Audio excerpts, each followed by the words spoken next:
दोस्तों आज की इस वीडियो का टॉपिक है कि ट्रांसमिशन लाइन में हम डैम्पर का यूज़ क्यों करते हैं।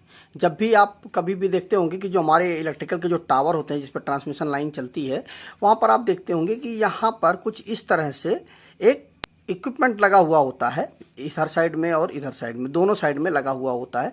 तो यह क्यों लगा होता है, आपके मन में इस चीज़ की जिज्ञासा जरूर आई होगी और आपने जानने की कोशिश की होगी, तो शायद आपको जवाब ना मिल पाया हो। तो अगर आप इस पूरी वीडियो को ध्यानपूर्वक अगर देख लेते हैं तो आप यह भी समझ जाएंगे कि तो यह लगा क्या होता है और इसको हम क्यों लगाते हैं, इसकी क्या ज़रूरत है, अगर हम इसको हटा दें तो इससे क्या नुकसान होगा और इसको लगे रहने से हमें क्या बेनिफिट है। तो ये कई सारे प्रश्नों का जवाब इस वीडियो में मिल जाएगा। तो आइए शुरू करते हैं इस वीडियो को। यह जो इक्विपमेंट लगा हुआ होता है दोस्तों, इसका नाम होता है डैम्पर। अब यह डैम्पर जो होता है या हर ट्रांसमिशन लाइन, जो भी हाई वोल्टेज की ट्रांसमिशन लाइन होती है उसमें इसका उपयोग किया जाता है। जो हमारा इंसुलेटर होता है उस इंसुलेटर पे इस तरह से ट्रांसमिशन लाइन जाती है। तो यहाँ पर इंसुलेटर के एक साइड आगे और एक साइड यहाँ पीछे, दोनों साइड में इस तरह से डैम्पर लगा दिया जाता है। तेज़ी से जब हवा चलती है, चूँकि ऊंचाई पर ये तार बहुत ही ऊंचाई पर लगे हुए होते हैं, तो जब हवा का बहाव होता है तो उस हवा के जर्क को सहने के लिए इस डैम्पर का उपयोग किया जाता है। यह डैम्पर कई प्रकार का होता है, तो आइए उसको भी समझ लेते हैं।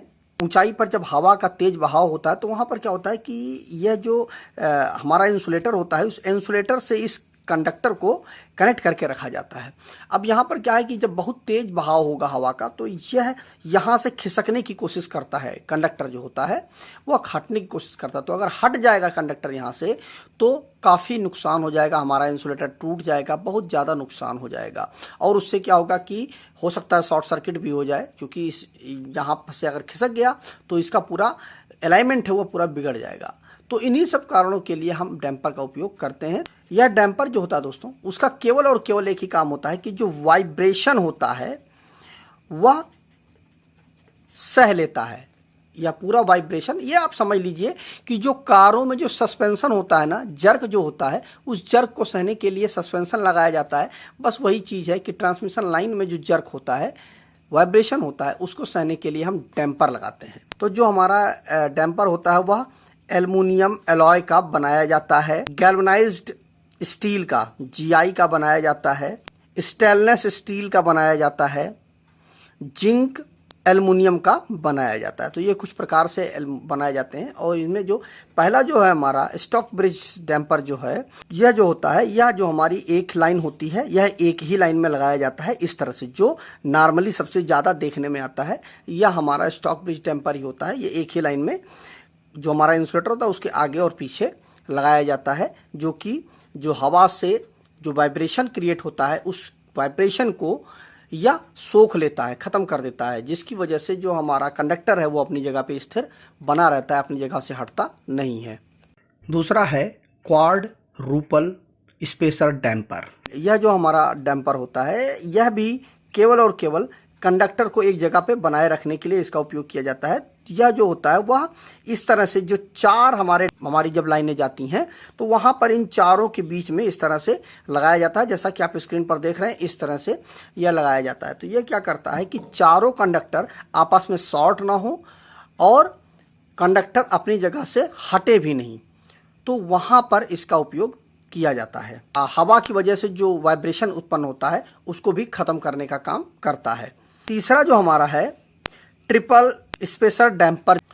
यह जो है 3 कंडक्टरों के बीच में लगाया जाता है। इस तरह से 3 कंडक्टरों के बीच में इसको लगाया जाता है, या जैसे यह 4 कंडक्टरों के बीच में लगाता है उसी तरह यह 3 कंडक्टरों के बीच में लगाया जाता है। यह 3 कंडक्टरों को अलग अलग रखता है, वो आपस में शॉर्ट ना होने पाए और हवा के कारण जो भी वाइब्रेशन उत्पन्न होता है उसको भी यह ख़त्म करता है। चौथा है हेक्सागोनल जो हमारा डैम्पर है। यह जो है इसमें 6 कंडक्टर के बीच में इसको लगाया जाता है, जो कि सेम वही काम करता है कि 6 कंडक्टरों को आपस में शॉर्ट करने से बचाता है और हवा का जो वाइब्रेशन होता है उसको भी ख़त्म करता है।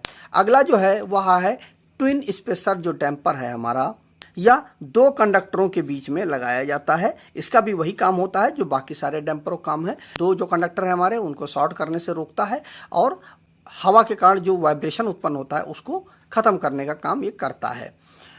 छठा जो है हमारा वह स्पैरल जो हमारा डैम्पर होता है, या एक ही कंडक्टर के ऊपर इस तरह से चढ़ा दिया जाता है। एक ही कंडक्टर के ऊपर होता है, इसका भी वही काम होता है कि जो हवा के कारण जो वाइब्रेशन होता है उसको ख़त्म करने का काम, और यह एक ही कंडक्टर पे इसको लगाया जाता है। सातवां है रिजिड जो हमारा स्पेशल डैम्पर होता है, इसमें 2 कंडक्टर होते हैं।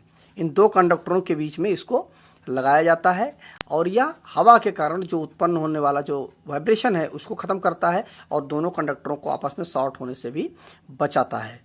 तो ये कुछ दोस्तों 7 प्रकार के डैम्पर होते हैं जो कि मैंने आपको इस वीडियो के दौरान बताया। तो अगर कभी भी इंटरव्यू वगैरह में भी इस तरह के प्रश्न अगर आपसे पूछे जाते हैं या कहीं पर भी आपने इस डैम्पर को देखा हो, अगर आपके मन में यह डाउट आ गया हो, यह चीज़ आपके मन में प्रश्न उठा हो कि यह क्यों लगा हुआ होता है, तो उसका जवाब आपको मिल गया होगा।